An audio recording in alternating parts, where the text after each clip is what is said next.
So I'm Chris from Speaking Schools Australasia, and I'm going to get straight into it, and we'll go from there. So I'm here to talk about fostering empathy through debating and public speaking. So let's start with how an idle Tuesday can bring about a life lesson on empathy. It all started when my daughter brought home this drawing from school. And this particular drawing, as usual, was quite colourful. There were some unrecognisable shapes and whatnot. But what I could distinguish was there was a beautiful home. There was sunshine. There were rainbows. There were, colours and textures, crayons and sparkling and sparkle effects. And it really exuded this happiness and joy. And in front of the home, there were two stick figures, one slightly taller than the other. And the one that was slightly taller had crazy hair. So I kind of put two and two together and went, that would be me. And I was right. So we sat down side by side and explored this drawing.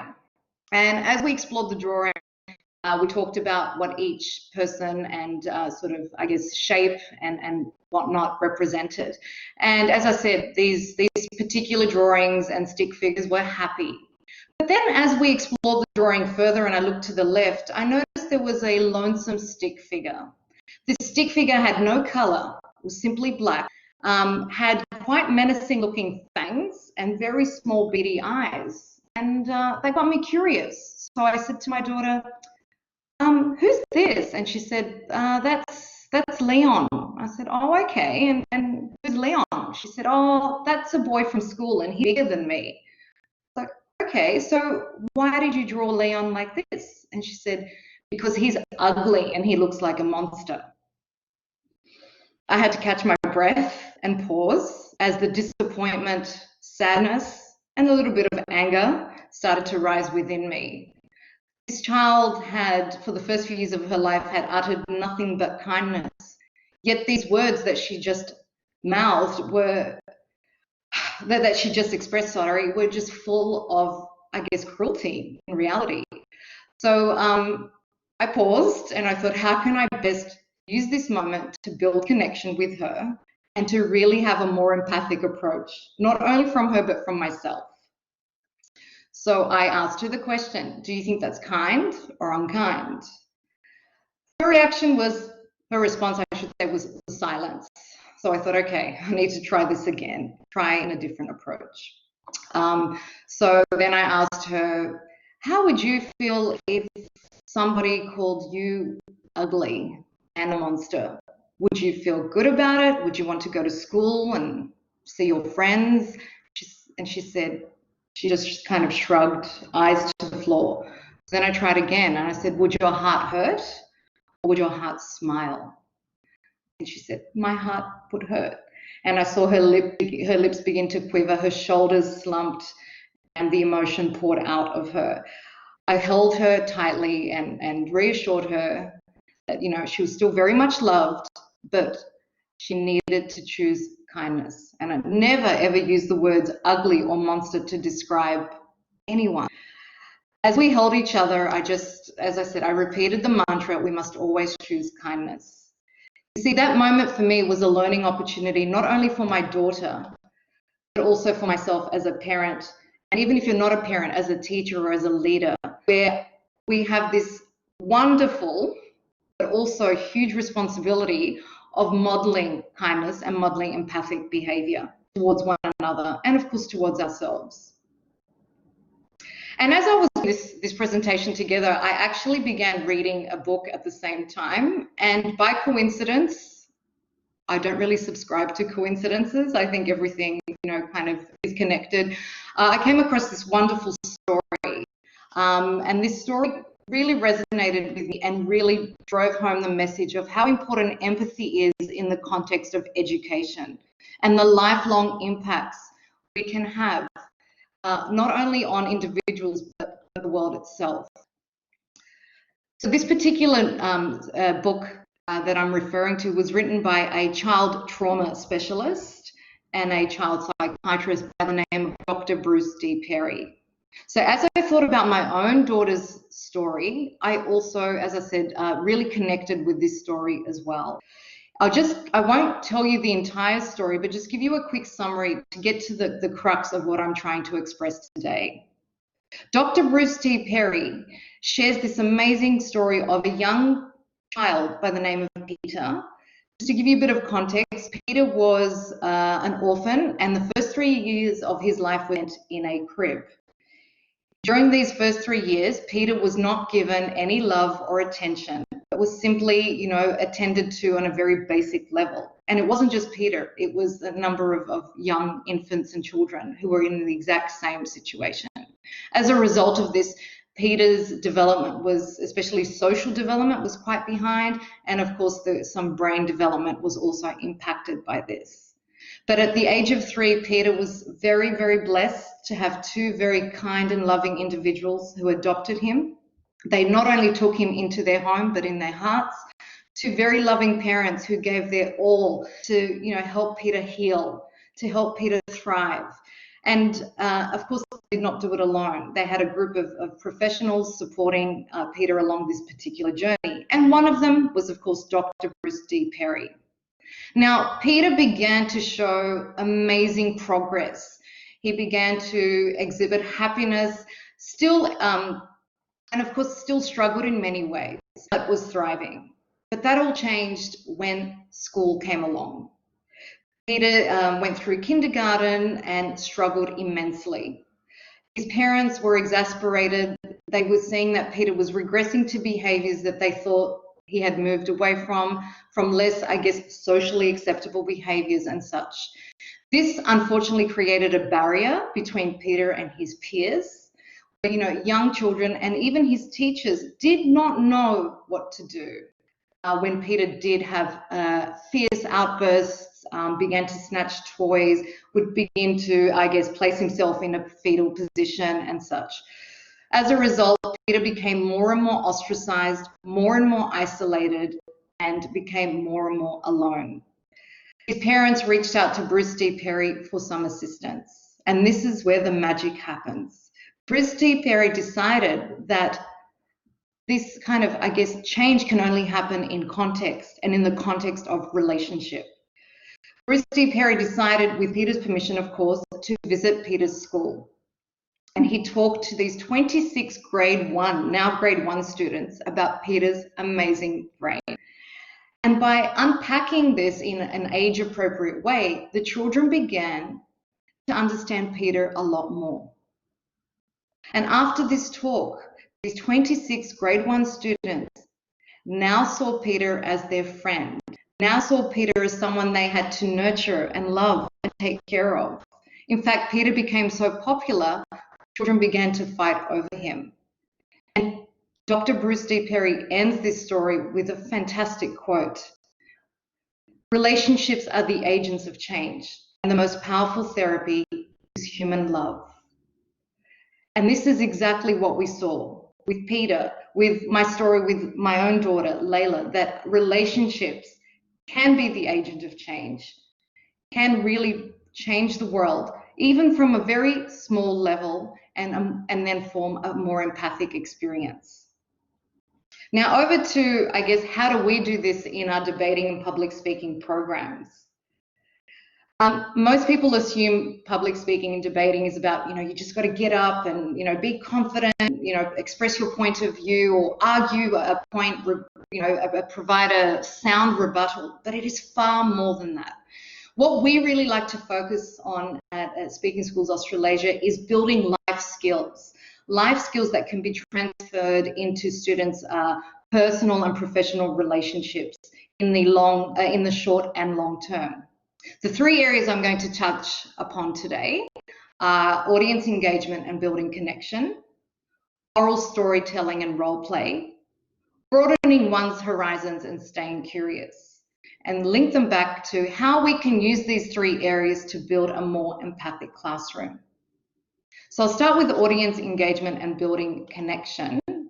One of the key things that we do, and I'll focus on public speaking to begin with, when we are helping students through a course or one of our programs, and they're building their way up towards presenting, which can be rather daunting, as you can imagine, for most of the world's population. But especially for students who are still finding their voice and are still trying to, I guess, find themselves in that journey, along that journey. So with audience engagement, we ask the students to really consider the audience as opposed to themselves. So essentially what we're doing is we're shifting the mindset that the presentation is not about me, it's about my audience. What do I want them to feel? What do I want them to experience from my presentation? By even doing that and shifting our mindset from it's not about me, it's about what I can give to another, that is a foundation towards building a more empathic mindset. In terms of eye contact, something that many teachers and of course public speakers in general have been told, it shows that you're confident. And yes, of course, it can do that, but it is far more impactful than just confidence. Eye contact can be a key to building connection. And when we have connection with another human being, then there is more likely to be an empathic exchange between the presenter and the audience, or even between two people in a relationship. As you can see, these two beautiful little ones looking deeply into each other's eyes with pure joy and love. In fact, there is a neurobiologist by the name of Dr. Dan Siegel who talks a lot about brain development and emotional intelligence and building a more empathic world. And he sums it up just beautifully. When we look into another's eyes, we feel an echo within our own body of what another is needing. This process is automatic, beneath awareness, and is a significant component of empathy. I mean, that for me was profound. When you look into another's eyes, you experience an echo of what the other is needing. And that goes back to, it's not about me, it's also about what another requires from me and with me. And if we can do that, even in a simple presentation, by building eye contact, by building engagement, we build connection, and connection builds more empathy. Second area is oral storytelling and role play. So here are some of our students participating in telling one of their stories. Story, again, it really builds connection. I mean, I started today with sharing a story that personal, but also, and I guess it was a way to build connection where maybe your story or your experience could be similar to mine, or where when someone does narrate a story orally, we listen, but we also become a participant, where we experience another's joys, another's sorrows, ups and downs, victories and failings. So sharing story has been part of many cultures throughout the world's history and has been a powerful tool to build community. And again, it comes back to if we build community, and then we're more likely to have more empathy, more likely to have, of course, connection. In fact, there was a fantastic study done by a group of child psychiatrists as well as educational professionals in 2016, and it was called The Psychosocial Benefits of Oral Storytelling and Role Play, so in 2016. And what they found was when students partake in oral storytelling and role playing, not only did they have academic progress, such as stronger vocabulary acquisition and better communication skills, and of course, more pro-social behaviors. That was the key, that more pro-social behaviors led to a more empathic classroom. A great activity that I like to do with my students in terms of sharing a story and building a more empathic classroom is something that I like to call story circles. This involves students sitting in a circle. You can do it at a desk, for example, or at a table, I should say, or on the floor. I prefer the floor. It's everyone grounded. Everyone is in a sacred circle where they're able to maintain that eye contact that we've touched upon and really engage in an oral storytelling experience. Each student is given a prompt. That prompt will help them share a moment that maybe they may have been slightly vulnerable, such as the most embarrassing moment of their life or a person that they deeply admire or has helped change their life. Of course, these topics need to be assigned to age-appropriate age-appropriate contexts. And as each student shares their story within that sacred space, within that circle, we become, again, a participant where we can resonate potentially with something that the storyteller has shared. We're also becoming, and we can also be more empathic to their own journey and their own experience and perspectives.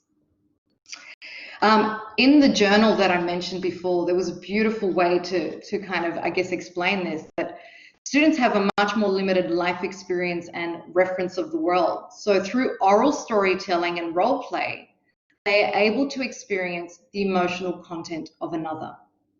And that is exactly what empathy is, to experience the emotional content of another, even if you don't fully understand it, even if you haven't experienced it yourself in life, but you may be given the opportunity to at least try and experience the emotional content of another, and therefore approach them with far more empathy.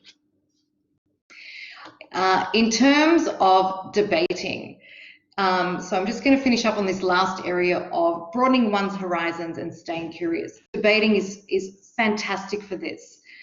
Through debating, students really need to employ critical thinking where they unpack perspectives, they unpack issues, and they even question their own perspectives, their own sources of information. And by staying curious, you're more likely to ask questions.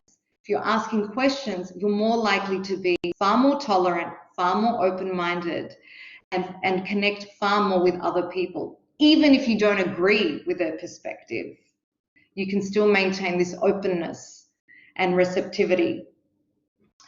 I remember listening to a TED talk about empathy a long time ago, and it was basically, the crux of it was that the speaker did have quite a different perspective on something, and the people that responded to the talk, some of them, well, not to the TED talk, but to the speaker's points of views generally through social media, he received quite a lot of hate, actually, and disrespect.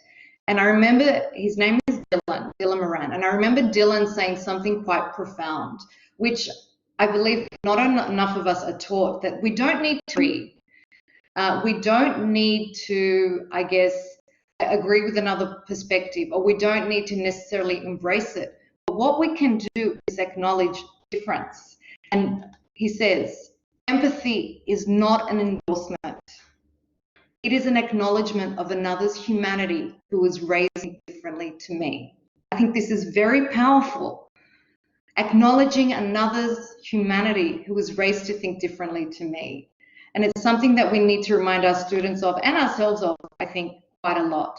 Because most people feel that if you don't agree, that you're personally rejecting them. But we want to move away. So we want to build a classroom where we are allowed to express our different points of views, where we are receptive of differences, and we embrace them and really try to empathize with why someone feels or thinks the way that they do.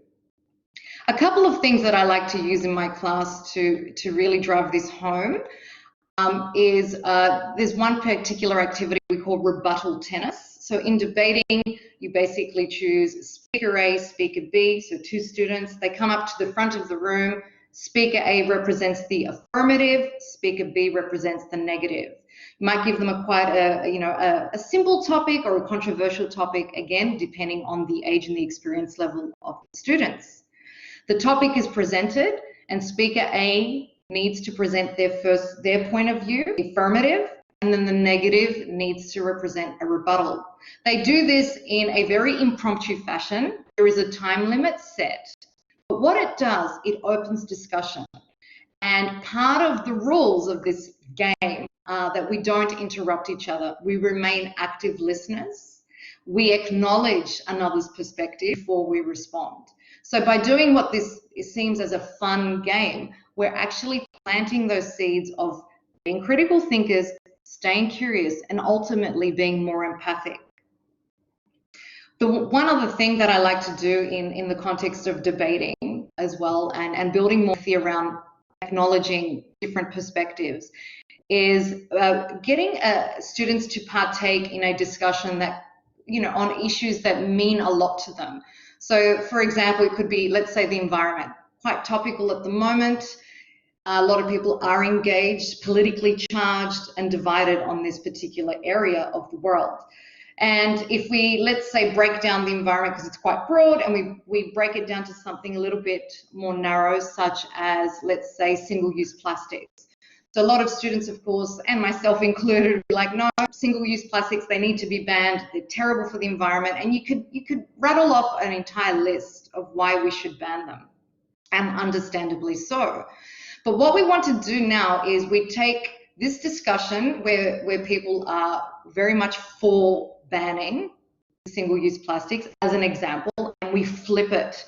And as a teacher, we flip and we say, okay, now it's time to really see this issue from a very different perspective, where we tap into someone else's experience. So, for example, single-use plastics could actually provide a livelihood for a family.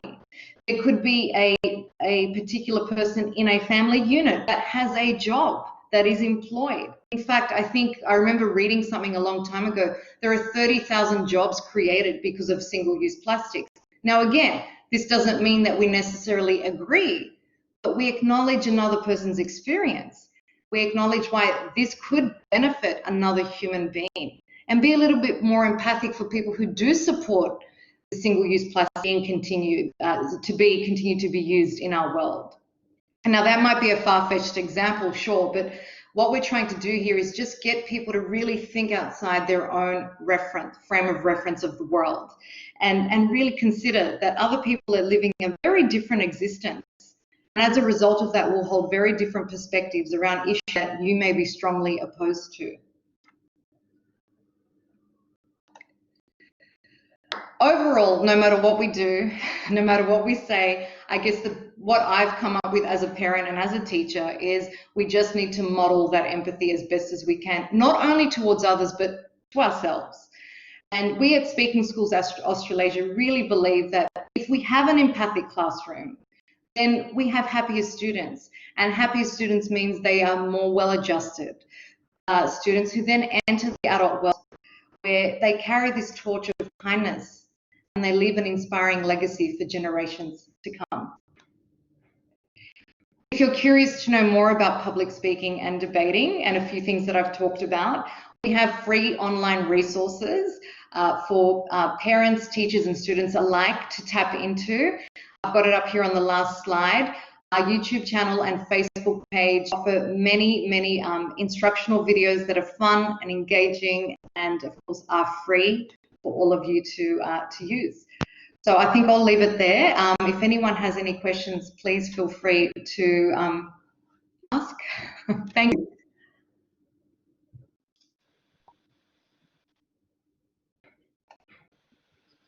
Thank you so much. That was an incredible insight to some really functional tools. I think your succinct delivery of those and your experiences and the use of narrative and how you use narrative and also